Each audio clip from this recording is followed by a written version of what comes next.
नमस्ते सबैजनालाई। मैले चाहिँ एलआईसीको आज धनवृष्टि प्लानको बारेमा हजुरहरूलाई केही बताउन गइरहेको छु। एलआईसीको धनवृष्टि प्लान भनेको हजुरले 3वटा किस्ता जम्मा गर्नुभयो भने बाँकी किस्ताहरू एलआईसी नेपालले नै चलाउँछ। मतलब 3वटा किस्ता जम्मा गर्नुभयो भने हजुरलाई 3 वर्षपछि बोनस प्राप्त हुन्छ।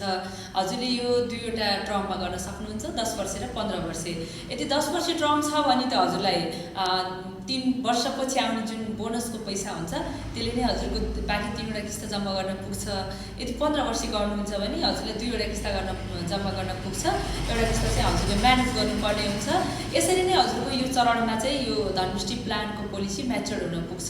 यसले तपाईँको एउटा जोखिम वहनको पार्टलाई पनि स्वीकार गर्नुभयो। अर्को चाहिँ हजुरले 3 वर्ष मात्रै लगानी गर्नुभयो भने बाँकी चाहिँ अर्निङ चाहिँ एलआईसी नेपालले नै हजुरलाई सिस्टमेटिक हिसाबले दिन सक्छ। यो चाहिँ हजुरले एकदम बेस्ट पोलिसी छ।